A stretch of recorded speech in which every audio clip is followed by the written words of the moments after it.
நான் இன்றைக்கி செய்ய போகிறது முறுக்கு. அதாவது என்னென்னா பச்சை மிளகாய் முறுக்கு. இது வந்து கலர் வந்து வெள்ளையாக தான் வரும். இது கூட வந்து பொட்டுக்கடலை, எள், சீரகம், பெருங்காயம் இதை ஆட் பண்ணி செய்ய போகிறோம். இப்போ எப்படி செய்கிறது இந்த வீடியோவில் சொல்கிறேன், வாங்க பார்க்கலாம். தேவையான பொருட்கள், இது வந்து 1 கிலோ வந்து சாப்பாட்டு அரிசி தான் எடுத்திருக்கேன். அதாவது இதுக்கு வந்து 20 பச்சை மிளகாய், 100 கிராம் வெண்ணெய், 2 டேபிள் ஸ்பூன் சீரகம், 2 டேபிள் ஸ்பூன் எள், கொஞ்சமாக பெருங்காயம், 2 டேபிள் ஸ்பூன் உப்பு. அதாவது 1 கிலோ அரிசிக்கு 250 கிராம்ஸ் வந்து நம்மளுக்கு பொட்டுக்கடலை மாவு. அதாவது பொட்டுக்கடலை வந்து நான் மிக்சியில் அடித்து சலிச்சு வச்சுருக்கேன். இது வந்து நான் 300 கிராம்ஸ் எடுத்திருக்கேன். நம்ம வந்து என்னென்னா கொஞ்சம் ஜாஸ்தி அரைச்சிட்டோன்னா கொஞ்சம், அதாவது அரிசி நம்ம அரைக்கிறப்போ கொஞ்சம் தண்ணியாக இருந்ததுன்னா பொட்டுக்கடலை மாவு நம்ம மிக்ஸ் பண்ணிக்கலாம். இப்போ எப்படி செய்யறதுன்னு பார்க்கலாம். ஃபஸ்ட்டு வந்து நம்ம இதையே பச்சை மிளகாயை மிக்சியில் அடிச்சுட்டு அதுக்கப்புறம் நம்ம கிரைண்டரில் இது கூட அரிசி கூட போட்டு அரைக்கணும். இப்போ எப்படி செய்யறதுன்னு பார்க்கலாம். பச்சை மிளகாயை போட்டு நம்ம மிக்சியில் அடிச்சுக்கலாம். அதுக்கப்புறம் அரிசி கூட போட்டுக்கலாம்.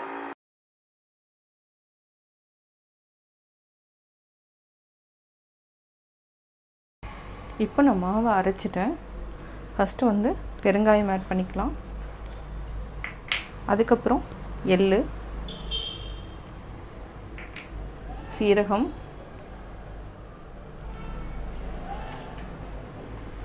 அதுக்கப்புறம் நம்ம பொட்டுக்கடலை மாவு இதையும் வந்து நம்ம ஃபஸ்ட்டு ஆட் பண்ணிக்கலாம். கொஞ்சம் கொஞ்சமாக ஆட் பண்ணிக்கலாம்.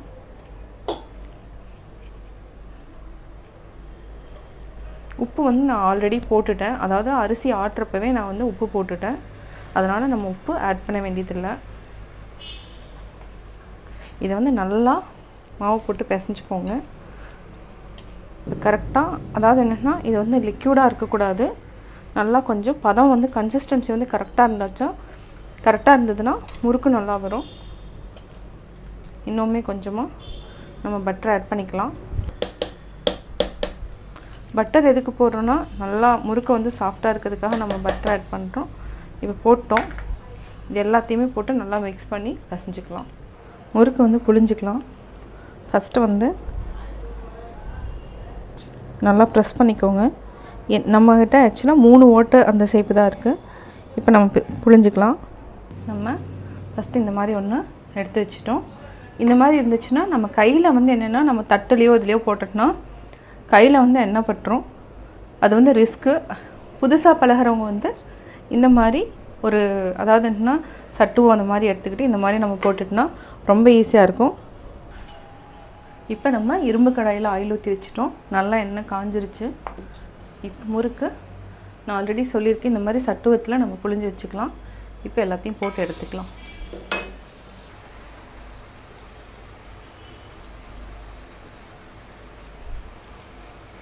இப்போ நம்ம எடுத்துக்கலாம். இது வந்து நல்லா வெந்துடுச்சு. ஏன்னா இது வந்து பச்சை மிளகாய் போட்டதுனால நம்மளுக்கு வந்து இது வந்து ஒயிட் கலர் மாதிரி தெரியுது. இப்போ நம்ம எடுத்து வச்சுக்கலாம். பச்சை மிளகாய் முறுக்கு ரெடி ஆயிடுச்சு. நான் முறுக்கு எப்படி செஞ்சேங்கிறத பார்த்தீங்க. கட்டாயம் உங்களுக்கு பிடிச்சிருக்கும். நீங்களும் வீட்டில் ட்ரை பண்ணி பார்த்துட்டு உங்களுடைய கமெண்ட்ஸ் எனக்கு சொல்லுங்கள். பிடிச்சிருந்தால் லைக் பண்ணுங்கள். மறக்காமல் எங்கள் சேனலை சப்ஸ்கிரைப் பண்ணுங்கள். நான் இன்றைக்கி செய்ய போகிறது அவல் மோதகம். இந்த அவல் மோதகம் வந்து கிருஷ்ண ஜெயந்திக்கும் விநாயகர் சதுர்த்திக்கும் நம்ம நெய்வேத்தியமாக படைக்கலாம். இது வந்து எப்படின்னா அவலை வந்து நம்ம மிக்சியில் அடிச்சுட்டு ஒரு வாஷ் பண்ணிவிட்டு அதை தண்ணி வந்து எப்படின்னா பிடிக்கொழுக்கட்டை எப்படி பிடிக்கிறோமோ அந்த பதத்தில் இருந்தால் போதும். இதுக்கு வந்து நான் அடிஷ்னலாக தேங்காய் 1 கப்பும் இது கூட வந்து பொட்டுக்கடலையும் நான் ஆட் பண்ணியிருக்கேன். பாகு வந்து நம்ம தனியாக வச்சு செய்ய போகிறோம். இப்போ எப்படி செய்கிறது இந்த வீடியோவில் சொல்கிறேன், வாங்க பார்க்கலாம். நான் இன்றைக்கி செய்ய போகிறது அவல் மோதகம், அதாவது அவல் உருண்டைன்னு சொல்லலாம். அவல் வந்து 1 கப் எடுத்திருக்கேன். தேங்காய் 1/4 மூடி எடுத்திருக்கேன். ஏலக்காய் 5 ஏலக்காய் எடுத்து இதை வந்து நான் ஏலக்காயில் இருக்கிற இந்த தோலை வந்து நான் வெளியில் எடுத்துட்டேன். ஏலக்காய் வந்து இதை மட்டும் வச்சுட்டேன். உள்ளே இருக்கிற அந்த சீட்ஸ் மட்டும் நான் வச்சுட்டேன். பொட்டுக்கடலை 25 கிராம்ஸ், முந்திரி வந்து 5 எடுத்திருக்கேன். இந்த முந்திரி வந்து நான் என்னதான் குட்டி குட்டியாக சாப் பண்ணியிருக்கேன். நைஃப்பில் வச்சுட்டு இந்த மாதிரி நான் சாப் பண்ணி வச்சுருக்கேன். இப்படி சாப் பண்ணி வச்சுக்கோங்க. நெய் வந்து தேவையான அளவு. இது வந்து நான் 2 டேபிள் ஸ்பூன் எடுத்திருக்கேன். நம்ம 1 டேபிள் ஸ்பூனே போதும். வெல்லம் வந்து 1 கப் அவளுக்கு 1/2 கப் வெல்லம். அது 1/2 கப் இருந்தாவே போதும். 3/4 கப்பு எடுத்துக்கலாம், பட் 1/2 கப்பே போதும். இப்போ வந்து எப்படி செய்கிறதுன்னு பார்க்கலாம். அவல் வந்து நம்ம வந்து ஒன்று லேசான அவலாக இருந்துச்சுன்னா நம்ம லைட்டாக வறுத்துட்டு பொடி பண்ணிக்கலாம். இது வந்து கெட்டி அவல். கெட்டி அவல்ங்கிறதுனால நம்ம என்ன டைரெக்டாக அப்படியே மிக்சியில் போட்டு அடிச்சுக்கலாம். அதுக்குள்ளே வந்து நம்ம என்னென்னா பாகு வந்து காய்ச்சி வச்சுக்கணும். ஒரு கம்பி பதம் மட்டும் இருந்தால் போதும். பாகு நம்ம இப்போ காய்ச்சிக்கலாம். இப்போ வந்து அவல் வந்து மிக்சியில் போட்டு வச்சுக்கலாம். அவல் வந்து நம்ம மிக்சியில் அடிக்கிறதுக்கு முன்னாடி இந்த மாதிரி முரத்தில் போட்டுட்டு, ஏன்னா இந்த உமி அந்த தூசியெல்லாம் வந்து வெளில வந்துடும். நம்ம வந்து இந்த மாதிரி எடுத்து அதை வந்து க்ளீன் பண்ணிக்கணும். இப்போ நான் அவலை மிக்சியில் அடிச்சிட்டேன். இதை வந்து நம்ம லைட்டாக வந்து தண்ணி தொளிச்சிட்டு அப்படியே வந்து ஊற வைக்கணும். ஒரு 10 to 15 மினிட்ஸ் வந்து கொஞ்சம் நல்லா ஊறணும். ஊறினா தான் வந்து நல்லாயிருக்கும். இப்போ லைட்டாக நம்ம தண்ணி தெளிச்சிக்கலாம். ரொம்ப தண்ணி ஊற்றிட்டிங்கன்னா ரொம்ப இதாயிரும், லூஸ் ஆயிரும். இது வந்து கொழுக்கட்டை பதத்துக்கு நம்ம பிடிக்கணும். தண்ணி அப்படியே லைட்டாக தெளிச்சிக்கலாம். இப்போ பார்த்திங்கன்னா தெரியும், இது வந்து பிடிக்கிற பதத்துக்கு, கொழுக்கட்டை பிடிக்கிற பதத்துக்கு வந்துருச்சு. பொட்டுக்கடலையும் நான் வந்து 25 கிராம் வந்து நான் பொடி பண்ணி வச்சுட்டேன். இதையும் நம்ம மிக்ஸ் பண்ணிக்கலாம். இது என்னென்னா டேஸ்ட் வந்து நல்லாயிருக்கும் பொட்டுக்கடலை போடுறதுனால.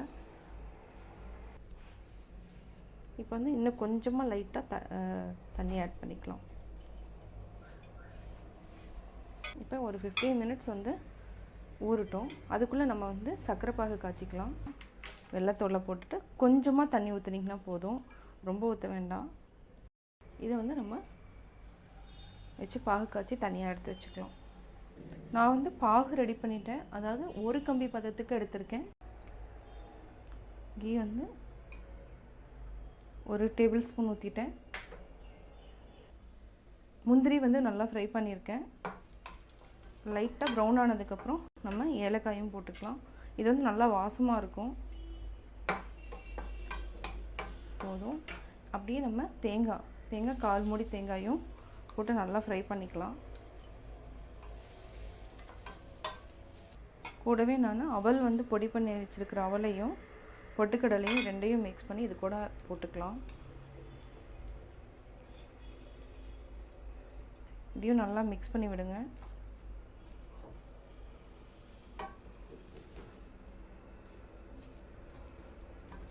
இப்போ அவல் பார்த்திங்கன்னா நல்லா அப்படியே சாஃப்டாக இருக்குது. இது லைட்டாக சூடானா போதும். இப்போ நம்ம கேஸ் ஆஃப் பண்ணிவிட்டு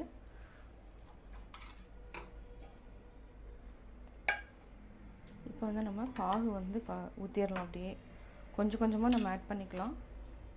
ஃபஸ்ட்டு பார்த்திங்கன்னா கொஞ்சம் ரொம்ப இதாக இருக்கும். அப்படியே கொஞ்சம் கொஞ்சமாக அப்படியே கெட்டியாயிரும்.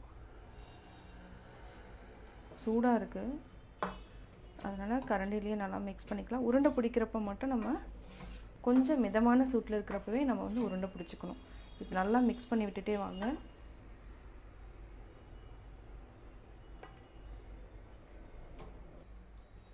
தொட்டு பார்க்கலாம்.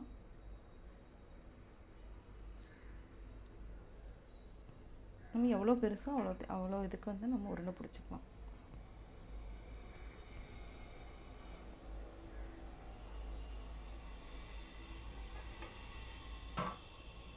இந்த மாதிரி நம்ம உருண்டை பிடிச்சி இதில் வச்சுருவோம்.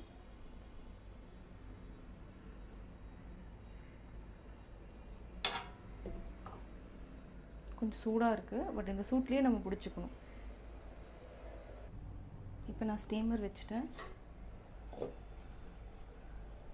இதை வந்து நம்ம என்ன ஒரு உருண்டையாக நம்ம வந்து வச்சுக்கலாம். ஒரு 7 மினிட்ஸ் வந்து நல்லா வேகட்டும். வெந்துருச்சான்னு பார்க்கலாம். நல்லா வெந்துருச்சு. குத்தி பார்த்தாவே நம்மளுக்கு தெரியும் நல்லா வெந்துருச்சுன்னு. இப்போ ஆஃப் பண்ணிடலாம். இப்போ வந்து வேறு இதில் மாற்றிக்கலாம். வெந்துருச்சுன்னா இந்த மாதிரி கலர் வந்து எல்லோ கலர் மாறிடும். இதுதான் வெந்துருச்சுங்கிறதுக்கு இது. இப்போ வந்து அவல் மோதகம் ரெடி ஆகிடுச்சு. நான் அவல் மோதகம் எப்படி செஞ்சேங்கிறத பார்த்தீங்க. கட்டாயம் உங்களுக்கு பிடிச்சிருக்கும். நீங்களும் வீட்டில் ட்ரை பண்ணி பார்த்துட்டு உங்களுடைய கமெண்ட்ஸ் எனக்கு சொல்லுங்கள். பிடிச்சிருந்தால் லைக் பண்ணுங்கள். மறக்காமல் எங்கள் சேனலை சப்ஸ்கிரைப் பண்ணுங்கள்.